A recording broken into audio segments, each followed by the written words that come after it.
नमस्कार। आज हम दो ऐसे दिल दहला देने वाले मामलों की पड़ताल करेंगे जो एक ही इलाके में हुए और जिन्होंने पूरे क्षेत्र में सनसनी फैला दी। सोचिए, एक ही इलाका और कुछ ही हफ्तों के अंदर दो जवान लड़कियों की बेरहमी से हत्या कर दी जाती है और दोनों ही केस में आरोपी फरार हो जाते हैं। तो सवाल ये उठता है कि पुलिस आखिर उन तक पहुंची कैसे?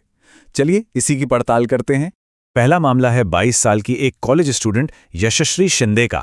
उनकी लाश नवी मुंबई के उरण इलाके में मिली। वाकई एक बहुत ही चौंकाने वाली घटना थी ये। और इससे ठीक कुछ हफ्ते पहले उसी इलाके से एक और भयानक खबर सामने आई थी।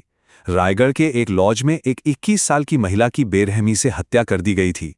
दो हत्याएं, एक ही इलाका और दोनों में एक जैसी भयानक क्रूरता। इन्वेस्टिगेटर्स के लिए ये एक बहुत ही परेशान करने वाला पैटर्न था और अब उनके सामने सबसे बड़ी चुनौती थी इन फरार कातिलों को पकड़ना।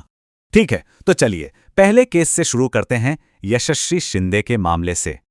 अब जरा इस केस की टाइमलाइन पर गौर करते हैं। देखिए, 25 जुलाई को यशस्वी के लापता होने की खबर आती है। 2 दिन बाद 27 जुलाई को उनकी बॉडी मिलती है और सिर्फ 3 दिन के अंदर 30 जुलाई तक जो मेन सस्पेक्ट था वो सैकड़ों किलोमीटर दूर दूसरे राज्यों में पकड़ा जाता है। मतलब पुलिस की कार्रवाई कितनी तेज थी, ये वाकई सोचने वाली बात है। इस उरण केस में कुछ बहुत अहम बातें सामने आईं।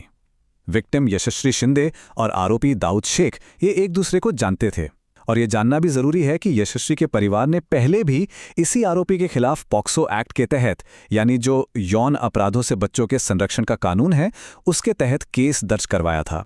अब आते हैं दूसरे मामले पर। इससे कुछ हफ्ते पहले ही एक और दिल दहला देने वाली कहानी सामने आई थी। इस मामले में जो बात सबसे ज्यादा ध्यान खींचती है वो है घटनाओं की रफ्तार। देखिए, हत्या होती है 19 अप्रैल को और करीब करीब एक हफ्ते के अंदर ही 26 अप्रैल तक पुलिस आरोपी को ट्रैक करके गिरफ्तार भी कर लेती है। और यहां देखिए, जांचकर्ताओं को दोनों अपराधियों के बीच जो समानताएं मिली वो कितनी परेशान करने वाली हैं। दोनों ही अपनी विक्टिम को जानते थे, दोनों का पहले से क्रिमिनल रिकॉर्ड था और दोनों ने ही जुर्म करने के बाद भागने की कोशिश की।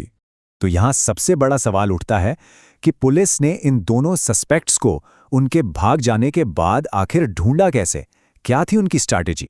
देखिए, आज के दौर में पुलिस जब ऐसे फरार अपराधियों को पकड़ती है तो वो 3 मुख्य तरीकों का इस्तेमाल करती है। पहला, अपना मुखबिरों का नेटवर्क, दूसरा टेक्निकल सर्विलेंस और तीसरा जो सबसे अहम है वो है कॉल डेटा रिकॉर्ड्स। तो बार बार ये जो शब्द आ रहा है, कॉल डेटा रिकॉर्ड्स या जिसे CDR कहते हैं, आखिर ये है क्या? देखिए, बहुत आसान भाषा में समझते हैं। ये ना एक तरह से हमारे फ़ोन की पर्सनल डायरी है। नहीं, इसमें हमारी बातें रिकॉर्ड नहीं होती, लेकिन हाँ, हमने कब, किसको, कितनी देर के लिए फ़ोन किया और उस वक्त हमारा फ़ोन किस टावर से कनेक्टेड था, यानी हमारी लोकेशन क्या थी, ये सब कुछ रिकॉर्ड हो जाता है। और बस इसी से पुलिस को किसी भी इंसान की मूवमेंट का पूरा डिजिटल नक्शा मिल जाता है। और डिजिटल सबूतों पर ये जो निर्भरता है, ये कोई नई बात नहीं है। इसका इस्तेमाल तो कुछ सबसे मुश्किल, सबसे उलझे हुए केस को सुलझाने के लिए भी किया गया है। एक बहुत ही ऐतिहासिक मामले में एक वकील ने ये बात कही थी। उन्होंने एक कानूनी सिद्धांत समझाया जिसे कॉर्पस डिलिक्टी कहते हैं। इसका सीधा सा मतलब है अपराध का शरीर। मतलब ये साबित करना कि जुर्म हुआ है, भले ही विक्टिम की बॉडी कभी मिले ही ना। और इसकी सबसे बड़ी मिसाल है मशहूर अश्विनी बिद्रे केस। इस केस में ना तो बॉडी मिली और ना ही मर्डर वेपन, फिर भी सिर्फ और सिर्फ डिजिटल सबूतों के आधार पर दोषी को सजा हुई। इस टेबल में देखिए कि कैसे CDR के अलग अलग हिस्सों को जोड़कर पूरा केस बनाया गया। लोकेशन डेटा ने बताया कि मर्डर के वक्त आरोपी और विक्टिम एक साथ थे। उसके झूठे बहाने का पर्दाफाश हुआ और तो और विक्टिम के फोन से उसकी मौत के बाद जो नकली मैसेज भेजे गए थे, उनकी लिखावट के विश्लेषण ने भी उसे फंसा दिया। चलिए अब वापस उन 2 ताज़ा मामलों पर आते हैं। देखते हैं कि गिरफ्तारी के बाद अब उनका स्टेटस क्या है। तो मौजूदा स्थिति ये है, उरण केस में दाऊद शेख और रायगढ़ केस में अनीस मालदार दोनों को गिरफ्तार कर लिया गया है। दोनों पर हत्या और एट्रोसिटीज एक्ट के तहत गंभीर चार्जेस लगाए गए हैं। लेकिन क्या गिरफ्तारी ही सब कुछ है? हम सब जानते हैं कि ये तो सिर्फ पहला कदम है।